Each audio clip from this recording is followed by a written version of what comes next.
moom itam sa convocation ñu ne se précise mais maa ngi dégg nouvelle responsabilité ñoom déjà ñi ngi wax di artu que ni Amadou Ba instant bi dafa am doole lool Arfan est-ce que yëf yi politique mu neen ko analyser ci wàllu politique bàyyi justice bi wala kon justice bi tam bay mélanger ak wàllu politique bi naka na ko daal di jàngatee waaye itam ak yenn ñoo xam ni itam nouvelle responsabilité commencé nañ jug di wax par rapport ak l'implication éventuelle bu Amadou Ba dans ce dossier bi nga xam ni itam ñu ne suñuy xool moom Amadou Ba moo ko approuvé signé le 30 mai 2014 par le ministre des Mines d'alors Aly Ngouille Ndiaye. L'accord transactionnel a été approuvé par Amadou Ba, ministre de l'économie et des finances.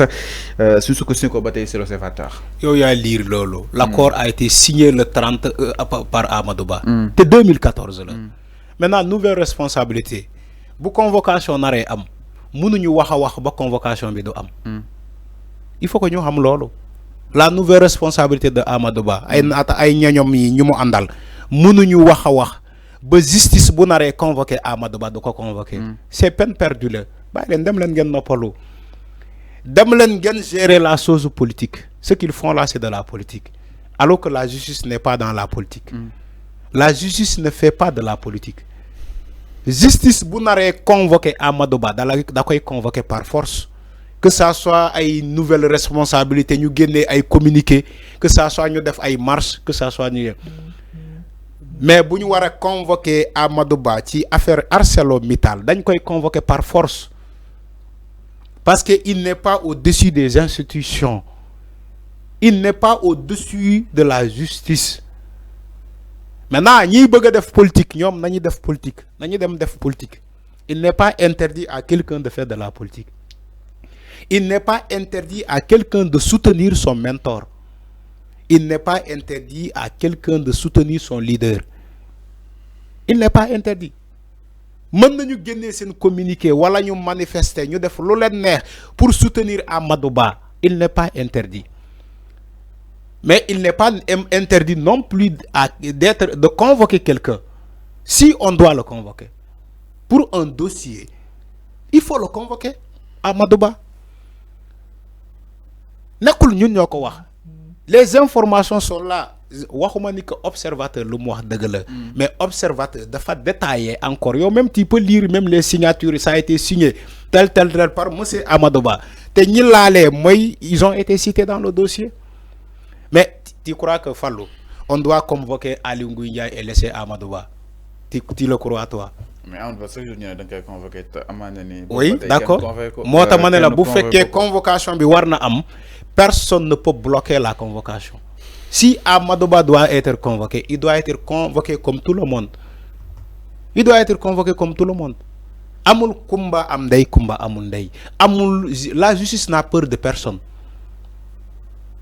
La justice n'a peur de personne. Donc il faut arrêter ce que vous dites là. Oui, Amadou Ba est fort. Amadou Ba est fort comment? Comment il est fort?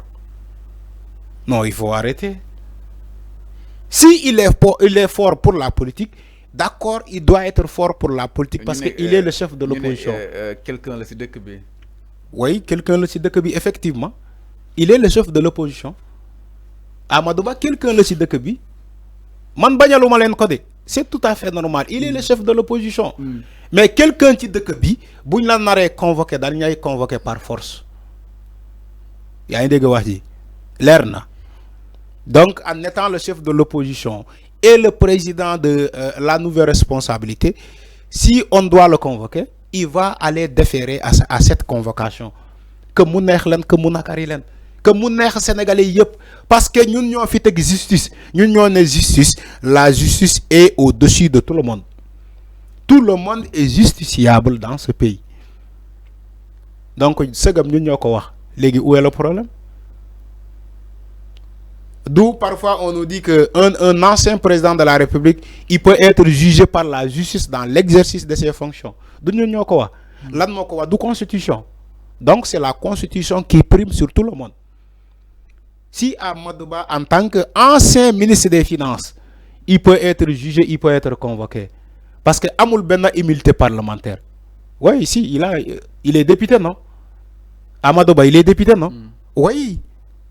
Moi, je viens de réaliser qu'il est député. Il est député. Il est député à l'Assemblée nationale. Voilà. C'est ce qui traîne sa convocation, les gens ne savent pas. On dit que oui, on annonce la convocation de Amadou Ba. Non, bien sûr.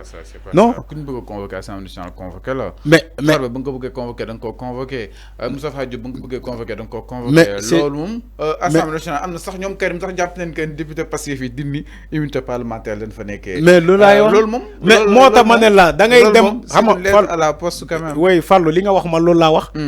mais ku ñu nar a convoqué Assemblée nationale day dindi sambalaanu kiiraay. C'est ce que j'ai dit. Pourquoi voilà, lola comme yo, tu m'as pas écouté, mais c'est ce que je suis en train de dire comme toi. Donc, moi, Amadou Ba, il est député. Tu me dis, oui, il est député. Effectivement, il est député. Moi, parfois, ça peut bloquer même la convocation. Parce qu'on va dire, selon le règlement intérieur de l'Assemblée nationale, un député qui n'a pas fait un flagrant délit, il ne peut être convoqué toutefois si on enlève son immunité parlementaire. Mais c'est ce que je suis en train de dire. Ni xamul dañuy ne pourquoi Amadou Ba ñu convoqué Ali Ngouille Ndiaye mu dem ni rapidement aussitôt parce que il n'a pas amul benn immunité amul benn malaanu kiiraay bu ko muur. Il a été ancien ministre Ali Ngouille Ndiaye. Si Amadou Ba aujourd'hui il n'est pas député mais dañ koy convoqué au même titre que Ali Ngouille Ndiaye mu dem répondre. Mais bu ñu naree convoqué Amadou Ba il faut que ñu jaaraale ko fu ñu jaaraale Moustapha Diop. jaaraale Sophie Gladima jaaraale nu mu tudd comment il s'appelle ki nga wax ni sànq Farba Ngom.